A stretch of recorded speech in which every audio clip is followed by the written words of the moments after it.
मेरे आदमियों ने अखरोट के पेड़ के नीचे भोजन करने के लिए जगह साफ की थी। नाश्ते के बाद गांव के प्रधान ने गेहूं की फसल काटी जाते समय मुझे चौकसी करते रहने के लिए कहा। उसने कहा कि फसल मेरे सामने न काट ली गई तो यह कभी कट ही नहीं पाएगी, क्योंकि गांव के लोग इतने ज़्यादा डरे हुए हैं कि घर से बाहर निकलना ही नहीं चाहते। आधे घंटे बाद गांव के सभी लोग इस काम पर जुट गए। मेरे आदमी भी उनकी मदद कर रहे थे और मैं भारी राइफल लिए उनकी रखवाली करने पर तैनात था। सायकाल होने तक 5 बड़े बड़े खेतों की फसल काट कर इकट्ठा की जा चुकी थी। घरों के पास के 2 छोटे खेत काटने बाकी रह गए थे। उनके बारे में प्रधान ने कहा कि इनसे अगले दिन निपटाने में कोई कठिनाई नहीं होगी। गांव की सफाई की हालत में भी काफ़ी सुधार हो गया था और एक कमरा खास मेरे लिए मुझे दे दिया गया था। उस रात दरवाजे पर मजबूत कांटेदार झाड़ियों की रोक लगाकर, ताकि कमरे में हवा आती जाती रहे और नरभक्षी भी भीतर न घुस सके, मैं अपनी नींद पूरी करने में लगा जिसे पिछली रात नहीं ले पाया था। मेरी उपस्थिति में लोगों में फिर से हिम्मत आने लगी थी और वे अधिक आज़ादी से इधर उधर निकलने लगे थे, परंतु अभी तक मैं उनका इतना विश्वास नहीं प्राप्त कर पाया था कि उसके बल पर उन्हें जंगल में चलकर वे जगह दिखाने को कह सकता। जगह देखने को मैं अधिक महत्व देता था। वे लोग यहाँ की मीलों तक जमीन के चप्पे चप्पे से भली भांति परिचित थे और चाहते तो वे जगह मुझे दिखा सकते थे जहाँ शेर के मिलने की सबसे ज़्यादा संभावना थी, अथवा उसके पग चिन्ह तो मिल ही जाते। शेर नरभक्षी है यह बात तो पक्की थी, परंतु यह जानवर जवान है या बूढ़ा, नर है या मादा, यह पता नहीं चल पाया था। यह जानकारी इस मामले की तह में जाने के लिए मेरे बहुत काम की थी और इसे मैं उसके पग चिन्हों की जांच करके ही पा सकता था। अगले दिन सवेरे जल्दी चाय पीकर मैंने घोषणा की, मुझे अपने आदमियों के लिए शिकार चाहिए और गांव वालों से कहा कि वे मुझे बताएं कि घुड़र मारने के लिए मैं किस तरफ जाऊं। गांव पश्चिम जाती पहाड़ी के शिखर पर बसा हुआ था और सड़क ठीक नीचे जहां मैंने वह रात बिताई थी। पहाड़ी के तीखी ढाल के नीचे जाकर उत्तर की तरफ छोटे छोटे घास लगे ढलानों की श्रृंखला में बढ़ जाती थी। मुझे बताया गया इन ढलानों पर घुड़र बहुत मिलते हैं और कई लोगों ने वह भूमि मुझे चलकर दिखाने की पेशकश की। सावधानी बरतते हुए मैंने इस पेशकश पर खुशी प्रकट नहीं की। 3 आदमी चुने और उन्हें साथ लेकर चल पड़ा। ग्राम प्रधान को बताया कि यदि घुड़र काफ़ी संख्या में मिले, जैसा कि वे लोग कह रहे थे, तो अपने आदमियों के लिए एक का शिकार करने के अलावा 2 घुड़र मैं गाँव वालों के लिए भी मार कर लेता आऊँगा। सड़क पार कर हम सावधानी से दाएं बाएं नजर डालते हुए एक बड़ी तीखी धार से होते हुए नीचे उतरे। कहीं कुछ दिखाई नहीं पड़ा। पहाड़ी से नीचे आधा मील की दूरी पर खड्डे के किनारे परस्पर जुड़ गए थे और उस मिलन बिंदु से दाईं ओर का चट्टानी घास से ढका ढलान बहुत अच्छी तरह दिखाई देता था। कुछ मिनट बैठ मैं उस ढलान पर नजरें गड़ाकर उसे देखता रहा।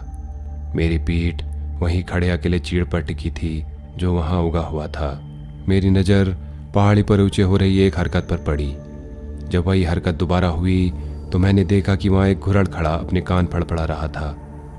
जानवर घास के अंदर खड़ा था और उसका सिर ही दिखाई पड़ रहा था। दूसरे लोग यह हलचल नहीं देख पाए थे और सिर अब बिल्कुल स्थिर हो गया था। वह आसपास की दृश्यावली में पूरी तरह से मिश्रित हो चुका था। इसे इंगित करके अब उन लोगों को नहीं दिखाया जा सकता था। जानवर की जगह की सामान्य जानकारी बताकर मैंने उन्हें बैठकर देखते रहने को कहा, जब मैं उस पर गोली चलाऊंगा। मेरे पास पुरानी मार्टिनी हेनरी राइफल थी। यह एक ऐसा हथियार है कि इसके पीछे की तरफ बड़ा झटका लगता था, परंतु कितनी ही दूरी रहे यह बिल्कुल सही सही निशाने पर मार कर सकता था। दूरी लगभग 200 गज जितनी कम रही होगी और इसकी कोई समस्या ही नहीं थी।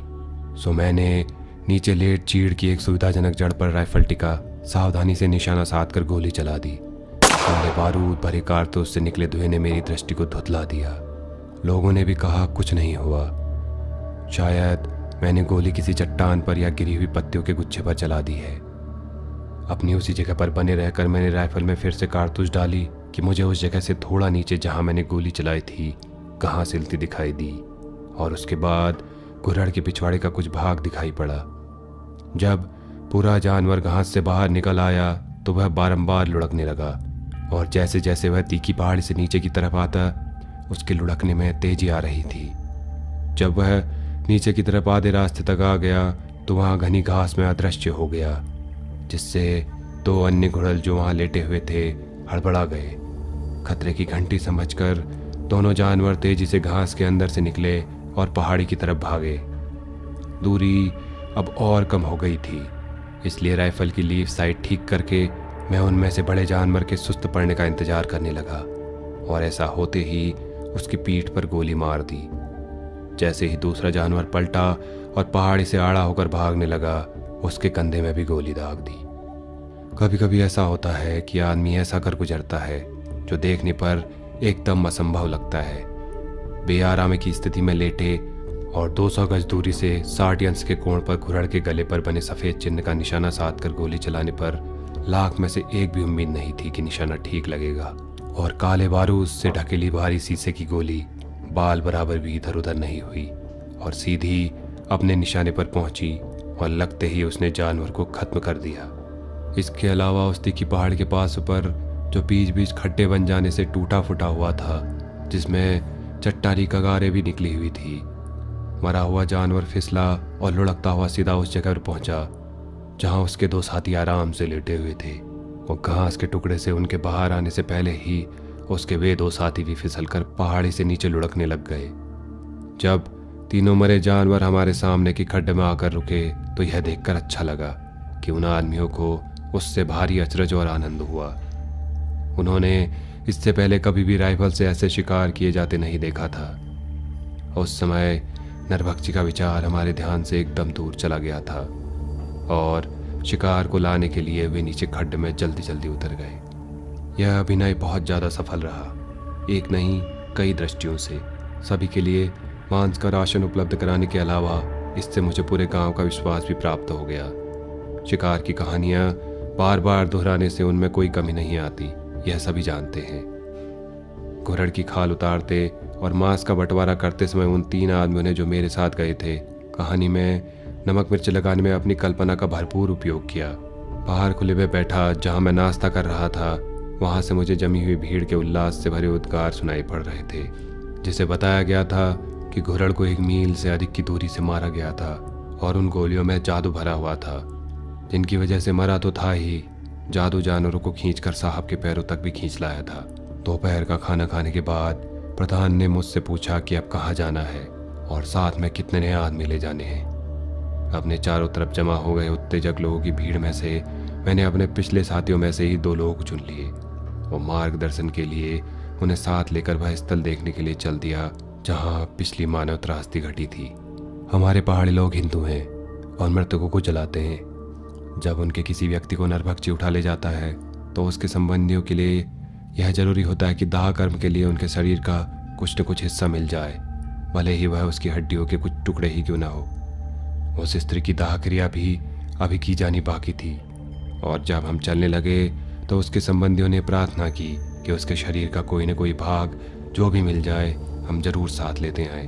अपने बचपन से मुझे जंगल के चिन्हों को पढ़ने और उनका अर्थ लगाने का शौक रहा है। वर्तमान मामले में मेरे पास प्रत्यक्षदर्शियों का वर्णन था जो उस समय घटना स्थल पर उपस्थित थे जब वह स्त्री मारी गई थी, परंतु प्रत्यक्षदर्शी भी सर्वदा विश्वसनीय नहीं होते, जबकि जंगल के चिन्ह जो कुछ वहां घटा होता है उसके सच्चे आलेख होते हैं। उस जगह पहुंचने पर भूमि पर नजर डालते ही मुझे दिखाई दे गया कि शेर बिना दिखाई पड़े इस पेड़ पर एक ही रास्ते से पहुंचा होगा और वह रास्ता था खड्ड की तरफ से। वृक्ष से 100 गज के करीब नीचे खड्ड में घुसकर और वहां से ऊपर की तरफ चलकर मुझे 2 बड़ी बड़ी चट्टानों के बीच में आकर नीचे जमा हो गई बारीक मिट्टी में शेर के पद चिन्ह दिखाई पड़े। पद चिन्हों से दिखाई पड़ा कि जानवर शेरनी है जो अपनी पूर्ण यौवन अवस्था पार कर चुकी है। खड्डे से आगे चलकर और वृक्ष से कोई 10 गज की दूरी पर चट्टान के पास कदाचित स्त्री के पेड़ से नीचे उतरने के इंतजार में शेरनी लेटी भी थी। मारी गई स्त्री प्रथम थी जिसने अपनी जरूरत भर की पत्तियां काट ली थी और जब वह लगभग 2 इंच व्यास की डाल पकड़कर नीचे उतर रही थी, शेरनी आगे सरकी, पिछली टांगों पर खड़ी हो गई, उस स्त्री के पैर पकड़ लिए और उसे खींचकर खड्ड में ले गई। डाल पर वह व्यवस्था दिखाई पड़ रही थी जिसमें वह भागी स्त्री उसमें चिमटी हुई थी, क्योंकि बाज की रूखी छाल में जहां वह शाखा और अंततः उसकी पत्तियां भी उसकी पकड़ से फिसल गई थी, उसकी हथेलियों और अंगुलियों से उसकी खाल के टुकड़े चिपके हुए थे। जहां शेरनी ने उस स्त्री को मारा था वहां संघर्ष के चिन्ह और सूखे रक्त का बड़ा सा चकत्ता वर्तमान था उस जगह से रक्त गिरते जाने के चिन्ह उसमें सूखे परंतु साफ दिखाई पड़ते खड्डे में से होते हुए दूसरे किनारे तक जा रहे थे। रक्त चिन्हों का आगे अनुसरण करते हुए जहाँ एक खड्डे में खत्म हो गए थे, हमें झाड़ियों में वह जगह मिल गई जहाँ शेरनी ने उस स्त्री की लाश को खाया था।